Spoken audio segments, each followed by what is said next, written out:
প্রতিবেশী মহিলাকে পিটিয়ে খুনের অভিযোগে গ্রেফতার দুই। প্রতিবেশী এক মহিলাকে পিটিয়ে খুনের অভিযোগে গ্রেফতার বাবা এবং মেয়ে। ঘটনাটি ঘটেছে উত্তর 24 পরগনা জেলার বাগদা থানার বয়রা পাড়া এলাকায়। স্থানীয় সূত্রে খবর, বিভিন্ন সময় মৃত ফুলকুমারী বাড়ুইয়ের সঙ্গে গন্ডগোলে জড়িয়ে পড়তেন ধৃত নগেন হালদার এবং তার পরিবার। ফলে ফুলকুমারী বাড়ুইয়ের সঙ্গে গন্ডগোল শুরু হয় ধৃত নগেন হালদারের। সেই গন্ডগোলে জড়িয়ে পড়ে নগেন হালদারের মেয়ে ঝুমুর হালদার। উল্টোপাল্টা গালাগালি দিয়েছে। আমি বলছি অর্জাবা দিলে তো পাগলা থাকলে মানুষ কী করবে, কিন্তু ওই যে থেকে বাড়ি মেরে মারার করে দিয়েছে এটা কিন্তু আমরা আদৌ জানি না।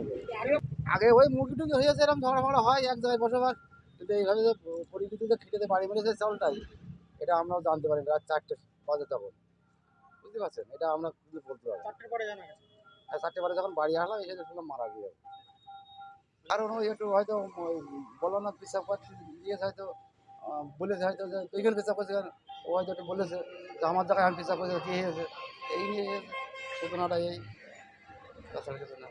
অভিযোগ, সেই সময় পাশে পড়ে থাকা কাঠ দিয়ে ফুলকুমারী বাড়ুইয়ের মাথায় সজোরে আঘাত করেন অভিযুক্ত নগেন। ঘটনাস্থলে রক্তাক্ত অবস্থায় লুটিয়ে পড়ে ওই প্রতিবেশী মহিলা। এরপর স্থানীয়রা নগেন হালদার তার পরিবারের লোককে আটকে রেখে বাগদা থানায় এসে খবর দেয়। তড়িঘড়ি বাগদা থানার পুলিশ ঘটনাস্থলে গিয়ে অভিযুক্ত নগেন হালদার এবং তার মেয়েকে গ্রেফতার করে। পাশাপাশি ফুলকুমারী বাড়ুইকে উদ্ধার করে বাগদা হাসপাতালে নিয়ে এলে চিকিৎসকরা তাকে মৃত বলে ঘোষণা করে। শনিবার সকালে অভিযুক্ত দুজনকে 7 দিনের পুলিশি হেফাজতে বনগাঁ মহকুমা আদালতে পাঠানো হয়। যখন 3:30 পৌনে 4টে বাজে তখন আমার ওই ভাগ্নেটা দৌড়িয়ে চলে এসছে।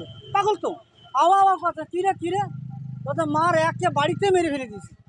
কে? তো বলছে নগেন হালদার। আচ্ছা কী দিয়ে মারলো? তো বলছে বড় মুখ বুদ্ধে মেরেছে। আচ্ছা বেঁচে আছে না মরে গেছে? তো বলছে নেই, মরে গেছে, তুমি যাবা তো? আমি তাও বিশ্বাস করতে পারছি না পারার পরে আমি তখন বলছি তাহলে যাই, প্রশাসন আছে তারা দেখতে। স্পট আমি তখন যাইনি, আগে বাড়ির পাশাপাশি যারা বাসিন্দা আছে তাদের কাছে যাই। যে মেরেছে তার নাম আছে নগেন হালদার আর ঝুমুর হালদার।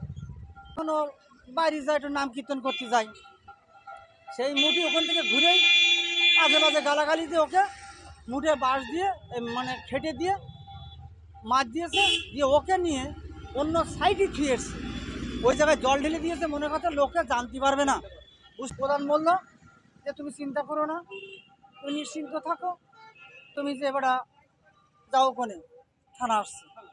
বড়বাবু গেল, গিয়ে বললো নওদাপাড়ার মিডল পয়েন্টে, হ্যাঁ মানে 0 পিলারের সাইডে ধরা পড়ে ওই ভাগ দিয়ে পালিয়ে চলে আসছে। ওখানে উঠতে পারলে না, নিয়ে আসলে আমাকে নিয়ে বললো এর নাম নগেন হালদার। আমার বলছি হ্যাঁ স্যার, এর নাম নগেন হালদার। ওখানে দেহটা রেখেছিল অপার পৃষ্ঠার বাড়িতে রেখেছিল। তারপর আমাকে সংবাদ দিল, আমি দেখে উঁকি মেরে দেখে আমি আর তাকাতে পারলাম না। আমি যখন ডেটই হয়ে গেছে, এখন প্রশাসনের মাধ্যমে আইনের আছাড়াই যেটা হবে সেইটাই কারাদণ্ড। পুলিশ এসে নিয়ে গেল, হ্যাঁ পুলিশ এসে তুলে নিল, মহিলা পুলিশ গেল, ওনারা গেল, যে মেয়েটা মেরেছিল ওকেও তুলে নিয়ে এসছে, যে ছেলেটা মেরেছে তাকেও ধরা পড়েছে। এখন আমি চাচ্ছি ঠিক কারাদণ্ডতার আইন আদালতে যেটা প্রশাসনের মারফতে যেটা আইনি যেটা আছে, হ্যাঁ আমি চাচ্ছি এইটে যেন যাবজ্জীবন যেন থাকতে পারে, মুখ যেন না দেখতে পারে। আমার আমার বোনের মুখটা যখন আমি দেখতে পেলাম না, যেন ও যেন দুটো যেন মুখ যেন আলো সূর্যের আলো না দেখতে পারে।